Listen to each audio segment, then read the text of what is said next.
بسم الله الرحمن الرحيم. الرحمن علم القرآن خلق الإنسان علمه البيان الشمس والقمر بحسبان والنجم والشجر يسجدان والسماء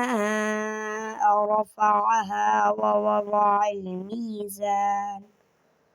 ألا تطغوا في الميزان وأقيموا الوزن بالقسط ولا تخسروا الميزان والأرض وضعها للأنام فيها فاكهة والنخل ذات الأكمام والحب ذو العصف والريحان فبأي آلاء ربكما تكذبان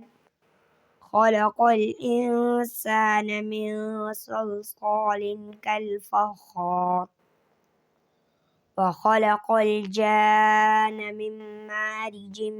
من نار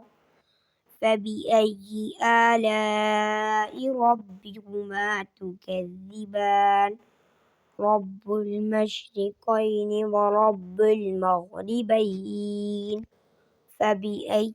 آلاء ربكما تكذبان مرج البحرين يلتقيان بينهما برزخ لا يبغيان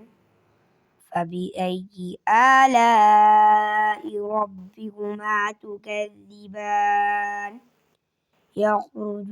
منهما اللؤلؤ والمرجان فبأي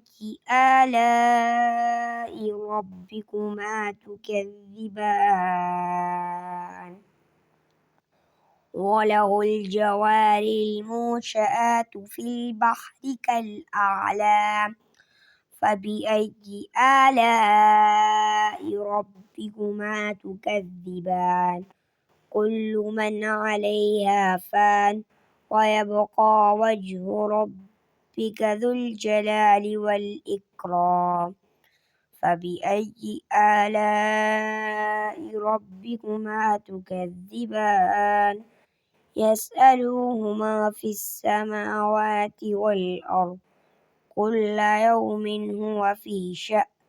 فبأي آلاء ربكما تكذبان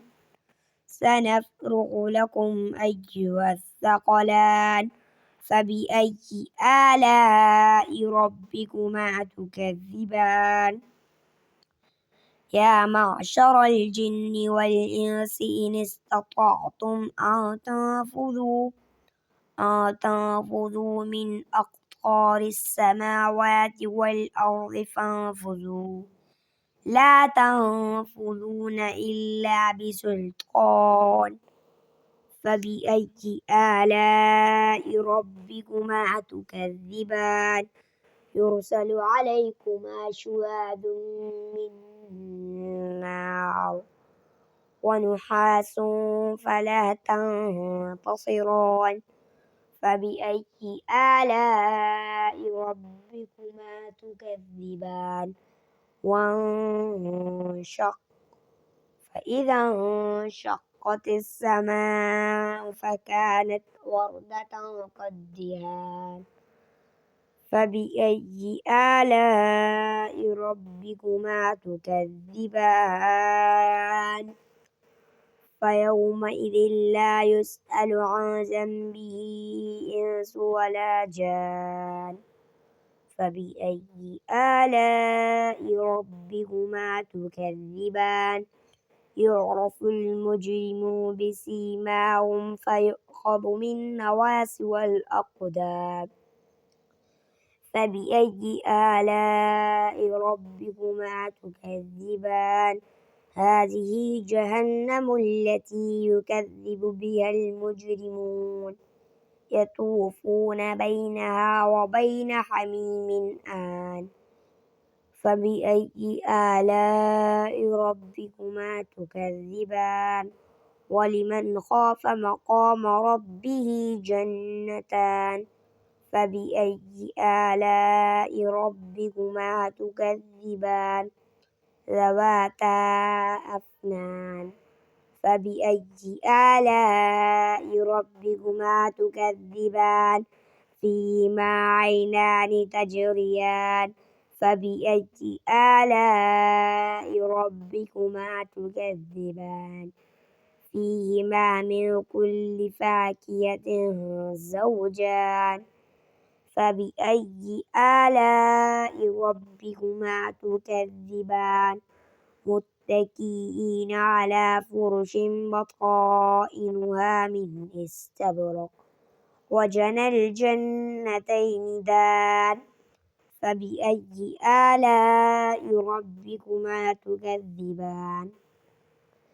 فيهن قاصرات الطرف لم يطمثهن إنس قبلهم ولا جان فبأي آلاء ربكما تكذبان كأنهن الياقوت والمرجان فبأي آلاء ربكما تكذبان هل جزاء الإحسان إلا الإحسان فبأي آلاء ربكما تكذبان مدهامتان فبأي آلاء ربكما تكذبان فيهما عينان نضاختان فبأي آلاء ربكما تكذبان فيهما فاكهة والنخل والرمان فبأي آلاء ربكما تكذبان فيهن خيرات حسان فبأي آلاء ربكما تكذبان حور مقصورات في الخيام فبأي آلاء ربكما تكذبان لم يطمثهن إنس قبلهم ولا جان فبأي آلاء ربكما تكذبان متكئين على رفرف خضر وعبقري حسان فبأي آلاء ربكما تكذبان تبارك اسم ربك ذي الجلال والإكرام